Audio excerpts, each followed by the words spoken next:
I am honored at this time to introduce the Honorable Sheldon Boyd, Secretary-Treasurer and Speaker of the Mille Lacs Band Assembly. Welcome, Sheldon.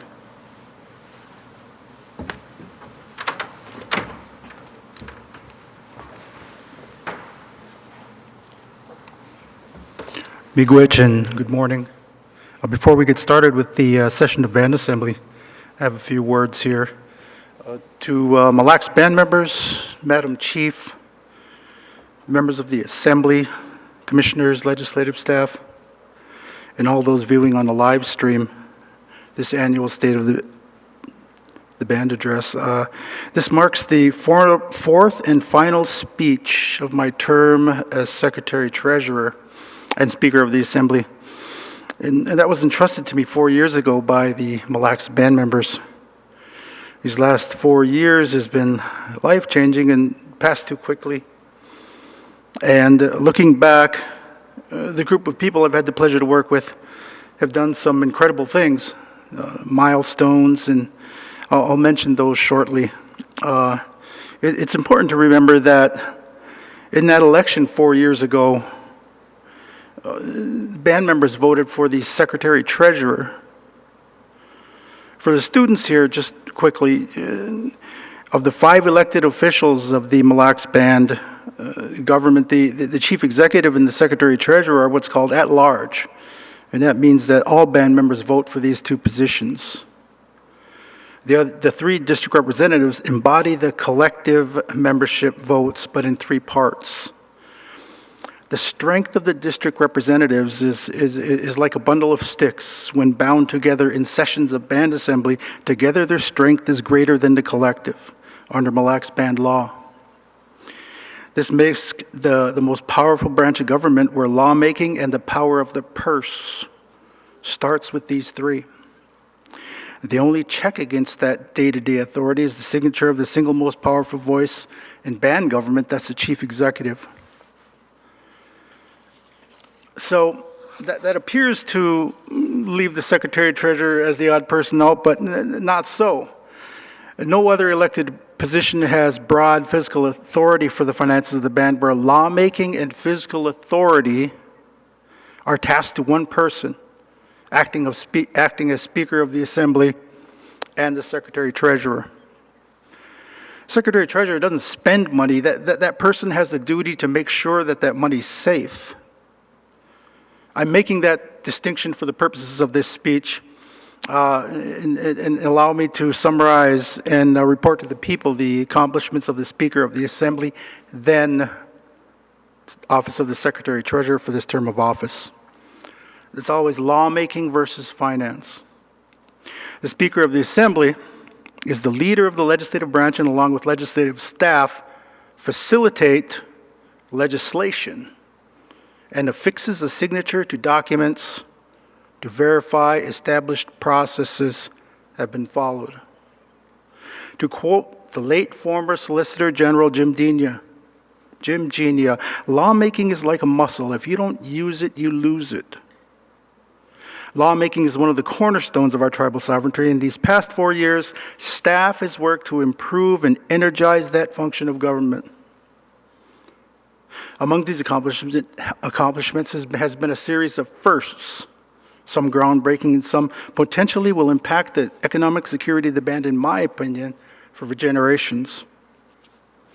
But most importantly, these accomplishments have been a group effort, and band members should know that legislative staff reached out and collaborated with other branches of government and external resources to provide an extraordinary work product during my brief 4 years here.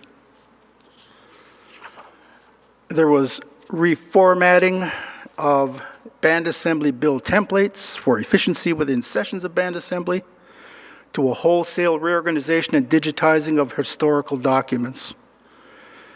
By legislative order, draft bills now have public comment period prior to consideration by band assembly, where just 4 years ago, only titles 1 through 4 required comment, further illustrating a more inclusive lawmaking process moving forward.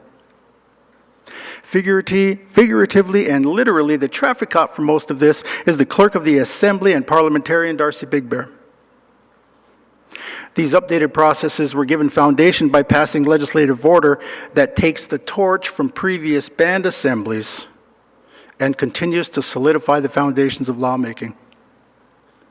As mentioned last year, there is now permanent staff within the legislative offices for continuity and processes and institutional knowledge. The band's reviser of statutes, Hannah Valento, has created a tribal register online, which is the source record for the official acts of government.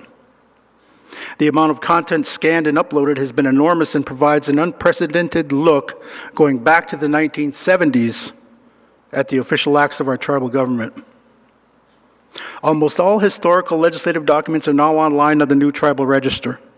A huge accomplishment, and I urge you all to take a look at the tribal register within the band's website. Also, there was a first printing of what will be an annual publication, the Official Acts of 2020, and these came in just this year and just a couple of weeks ago. Again, this is quite the really cool book for everyone to take a look at. And did you get one? Here.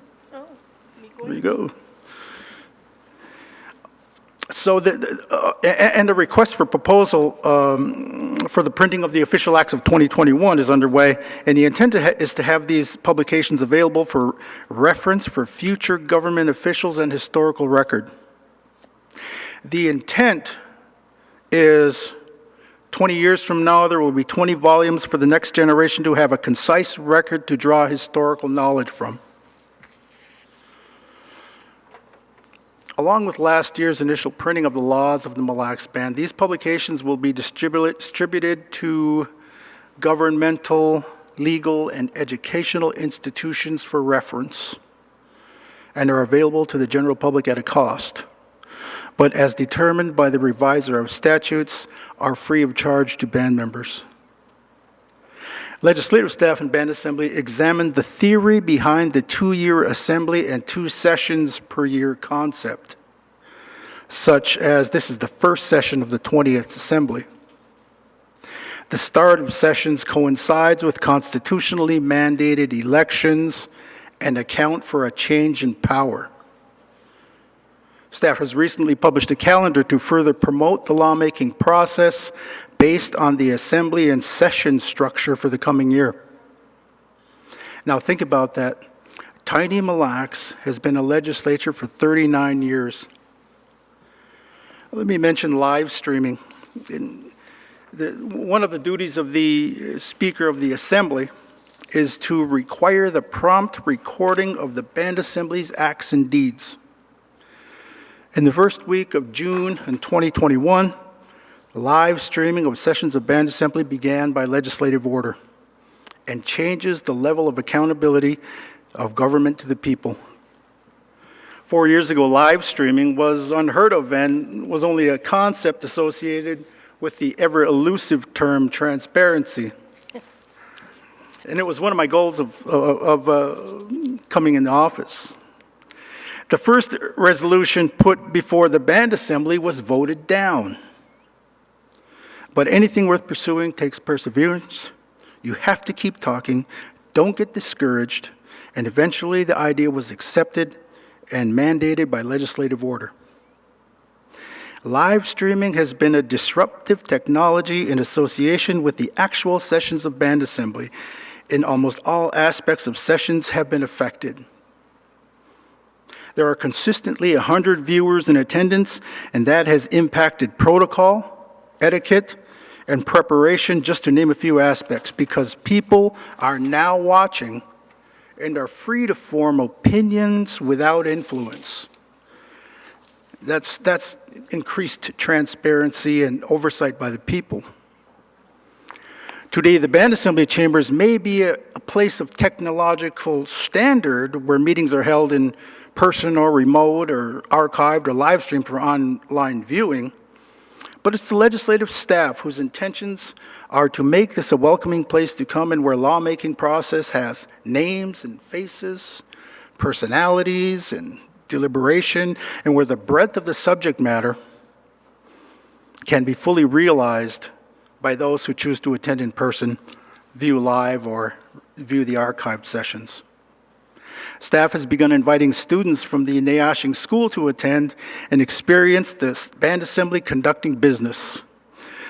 They are formally recognized as attendees for historical record, and afterward we eat pizza with members of the band assembly and staff. We had a few fall asleep, a couple of them. That was understandable. Live streaming in the eyes of future generations on the band assembly put into perspective that we must represent all ages, and our behavior and our words are on display, where current leadership is being viewed and assessed by future leaders. A huge thank you to all the legislative staff involved for making what once was an idea, and it's now a standard of our government. Now, lawmaking versus finance. Investments. I began today by differentiating between lawmaking and finance, the Speaker of the Assembly versus the Secretary-Treasurer. The Secretary-Treasurer managing the finances of the band takes the form of the Commissioner of Finance and the Office of Management Government for government spending. The management of the Treasury, the investments, however, has historically been entrusted to outside entities called investment advisors. One company for 20-plus years for long-term savings, and another company for 10-plus years for minor trust accounts. These are the two major investment portfolios of the band. These business arrangements fall squarely upon the Secretary-Treasurer to understand, evaluate, and recommend changes if needed with each term and with each Secretary-Treasurer to superintend and manage. This is what I didn't see coming in as Secretary-Treasurer 3 years ago, and quickly became the #1 priority to review and understand. Never be intimidated because you don't know something. Ask questions and listen. And I've said repeatedly, it's not about intelligence, it's about experience.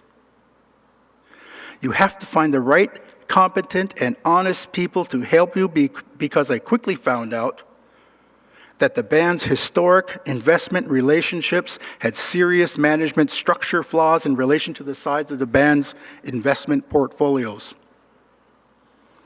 In addition, 3 years ago, the position of Secretary-Treasurer had no statutory framework to properly manage the investment portfolios. What came to light was the Mille Lacs Band needed adequate institutional investment expertise for over 20 years and didn't have that. We're currently in a steep learning curve where we find the institutional investment field is specialized and takes years of experience to become competent as a career. When I first took office, investment advisors spoke directly to elected officials, offered advice, and took direction. In other words, the expertise needed to properly manage a large portfolio like the band's is similar, in my opinion, to a doctor managing his patients in collaboration with elected officials. Then why would an investment advisor collaborate for management of investments in the same manner? And I see that being an elected official. You don't want a bad doctor taking care of you. That historic arrangement demanded immediate and substantive change by independent analysis, and changes were recommended by the Office of the Secretary-Treasurer under the law as mentioned before. The Mille Lacs Band isn't alone where tribes nationally are working toward establishing themselves in the investment field. They're moving toward adequate investment management in the form of investment committees. This is my assessment of the past 20 years of the management of the treasury of the band, because I was put here by the people and proceed with the people's best interest in mind. Please give a huge thanks to this band assembly, chief executive, staff members of both branches of government and external resources for collaborating these past 2 years and making possible a new law that creates a framework to properly manage the investments of the band moving forward where none existed before. Title 17, Banks and Banking. Chapter 3, the Institutional Investment Committee. Now, I give thanks to the subcommittee who worked on the draft of this statute over a series of Friday afternoon Zoom calls last year. Instrumental was Shannon O'Leary from the St. Paul, Minnesota Foundation with 20 plus years of investments. Adam Candler, Mal Toll, Sinjin Kanasatega, Pete Naquinabe, and Brianna Boyd. Now, this is the half of it. Membership must give thanks to band government for creating the investment portfolio 20 years ago and saving money all those years. What's being addressed here is adequate management and accountability for those investments. The Institutional Investment Committee will provide reports to the Band Assembly and is intended to directly oversee the investment professionals responsible for managing those portfolios. This law creates processes for managing the costs of investments and having independent performance reviews of those investments where none existed before. This law holds contracted investment professionals accountable by mandating industry standards and where those businesses' relationships are reviewed periodically and put out for bid. And to mention a topic that will interest parents, myself included, this law will improve the cost and management of the minor trust funds for future generations where none existed before. Legislative staff has advertised to fill a position for a qualified band member to learn the field of institutional investing and serve on the board as a voting member. This is just getting started, and the investment board has a huge workload ahead. History needs to recognize Commissioner Mal Toll. He's applied his expertise and guided the band in this steep learning curve. This law is necessary, long overdue, and just plain makes sense. Now, let me try and summarize before moving on to the business of today. Our financial journey continues where 30 years of revenue from gaming has made investments possible and directly funds the government that provides a wide range of services and monthly disbursements intended to supplement work income and help families. Initiating an institutional investing creates a financial foundation similar to states, cities, and provides a measure of economic security for future generations. Because we do not want to have to live paycheck to paycheck, as the recent closing of the casinos during the pandemic has clearly shown is possible. The main purpose and duties of the Secretary-Treasurer is to provide economic security. Now, tribes today still face attacks on our sovereignty and history, in spite of the great strides all across Indian country. Years ago, my father, Reigning Boyd, was asked to do the invocation when the Woodlands Bank first opened in Onamia. And after we were through, we were riding home in the car, and he asked me if I understood what he said. Not all of it, Dad, I said, and he told me. He told me that he said, they always wanted us to be like them, and now they don't like what they got. He was standing in a financial institution, a bank owned by the Mille Lacs Band, and knew full well the uphill battle that the Anishinaabe continue to face. He was unapologetic in his observation because he and my mom, like most Native children of their time, were taken from their homes to boarding schools to make them forget their language and culture. That's the only reason, because it wasn't to learn. There were schools here that other kids went to. His generation passed on a language and culture that couldn't be beat out of them, and in spite of that, still realized the need for education. It must have all came back to him that morning doing the invocation, because realizing the band had just opened a bank that showed success unheard of in his time. The memory of that day reminds me that in spite of our successes, we must always remember where we came from. Stay humble and be kind. It's been an honor to serve as the Secretary-Treasurer these past 4 years. It really, like any job, you learn what you're supposed to do, assess the situation, and work toward getting it done in the time you have. I believe a good work product has been delivered, but mostly it's about the people that I've met who are amazing in work ethic, vision, and the ability and willingness to work with others. In particular, Adam Candler, I thank you. It's those people that make me a better person. And thank you to the Office of Management and Budget, in particular Katie Radins, Chris Waite, Joni Wall, commissioners, elected leaders, and the people I've met during these 4 years. Legislative staff, Deanna Sam, because I forgot her last year, Samira Kimpson, Kiana Morrison, Hannah Valento, Joe Jensen, Adam Candler, Darcy Big Bear, Valerie Harrington, and Brianna Boyd. Miigwech. Madam Parliamentarian, please.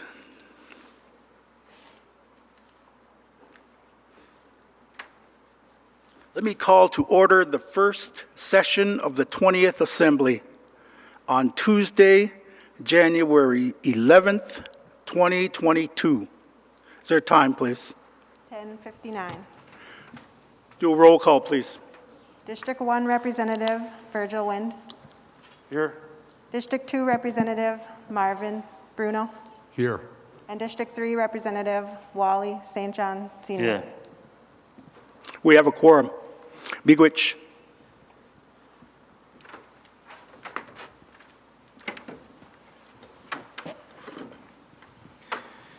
Miigwech, Speaker Boyd, and Parliamentarian Darcy Big Bear.